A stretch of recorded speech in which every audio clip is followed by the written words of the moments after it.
What's up, good people? What's up, good people? It's your boy, Leroy McKenzie Jr. Y'all know what it is. We coming to you. I'm in the car lab today. I'm in the car lab, but I ain't going nowhere. But I just came out to stop my car, and I thought I would do my live out here to just give a change of scenery. Come on outside, get some fresh air. The wind is being very disrespectful out here today. But I'm in my car, so I'm good, and I got the windows up to make sure that all the wind isn't coming in on the video and everything, because I don't want that to happen. But coming to you today, wanted to this is going to be my business tip, entrepreneurship, author tip today. This is for my authors. This is for my business entrepreneurs that are possibly looking to write a book. So if you're interested in writing a book, this is for you. If you know somebody that is looking to write a book, this is for them. Share the video with them as well, because what I'm going to do is talk about today the 5 tools. It's called Write That Book. Write That Book, and I'm going to just talk briefly. I'm not going to give y'all all of them. It's going to be 5 tools needed to write the book that's inside of you, and I have it as a workbook. It's actually a workbook. Can you see that? It's actually a workbook, and you can get the physical workbook, or you can get the digital download from me. You can actually you can actually email me at jnfenterprises@yahoo.com, or you can go to the website www.jnfenterprises.com, and you can order the digital download ebook for you. That may be the easiest way for you to be able to do it. But I just wanted to give you some 5 tools that you may need in order to be able to get you started, or to be able to get you to write that book. Or you may already have the manuscript and you just want to, you're looking to be able to get that book out there. Because this is the opportune time for you to be writing that book that you've been talking about doing, and that you say, oh, if I had more time, I could be writing this, or I could write the book, but I just don't have the time. Well, now you're home. Now you have the time in order to be able to sit down and write the book, get the manuscript done, and put all of the pieces together in order to be able to launch that book that you have inside of you and get it out of you.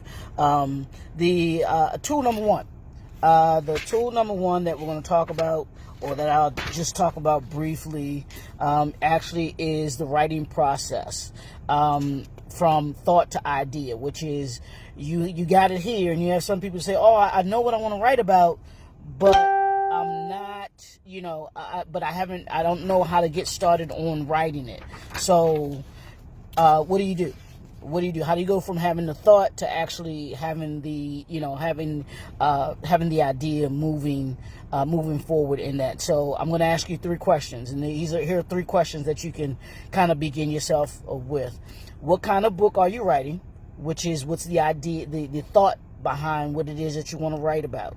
What do you want to write about? What is it? And I'll put it this way to my clients. What is it that you want to say? What is it that you want to say? What is it that you have to say? And that's the thought process. What is the thought behind you writing the book? Is it something where you had a great idea of a story? You had a great idea of if it's nonfiction, you may have an idea of something that you want to bring, some kind of expertise that you have that you want to bring people through, some kind of curriculum that you want to program that you want to take people through. What is it? What kind of book are you writing? The second thing is developing your writing style. Every author, just like every singer, every producer, has a writing style. And you have to figure out what that style for you is. Your book will have a certain flow to it, or should have a certain flow to it. You know how you listen to certain songs and you hear a particular voice, and automatically know who that singer is because of their voice. So it's very distinguishable. Same thing with producers. Some producers have the same, they come with the same sound, or they have the same sound. As soon as you hear a particular sound, you know who that producer was. Just to give you a quick example of something like that, Teddy Riley, the New Jack Swing era. That New Jack sound was something that all of us that grew up in the late 80s and 90s into that sound knew exactly who that was that produced that song when we heard a Teddy Riley production. So you want to actually develop your writing style. What is your writing style? And then the third one is what is the purpose of you writing your book? What do you have to say? And here's 4 things or 4 ways that you're going to be able to connect, or you want to connect with your audience, whoever your target market is. And it's these 4 ways. What's your mission, what's your message, your movement, and your motivation. What are you trying to say? What's the mission is what is it that you are trying to accomplish with writing your book? Your message, which is your purpose. What do you want people to come away with from when they read your book, or after they've read your book? What is it that you want them to gain from it?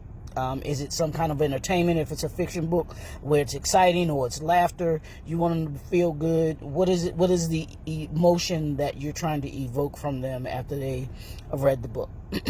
So those are the 4 ways. Those are the 4 ways that you should connect with authors, or your author when you're writing a book. And here's the second thing, and I'll probably I'll do 3 of them.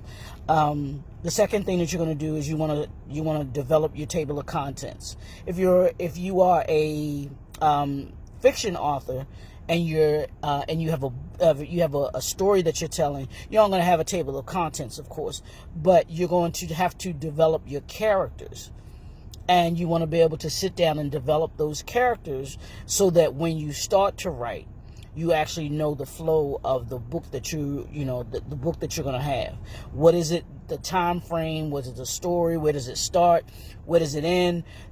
All of those elements about that particular character or characters in the book that you want to have.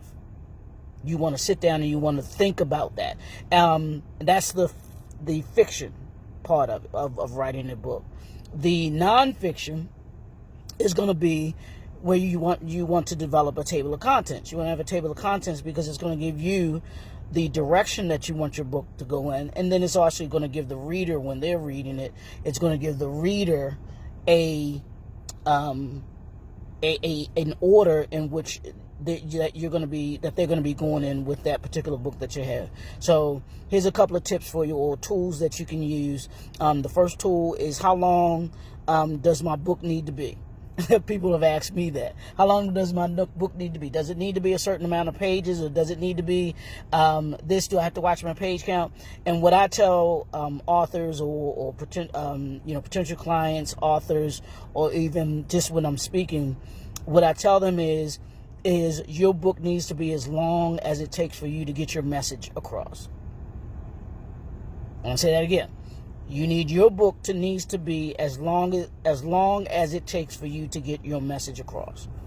So if there's 5 pages, if there's 10 pages, if it's 100 pages, if it's 500 pages, 900 pages, you want to make sure that your message is getting across. I've seen books that are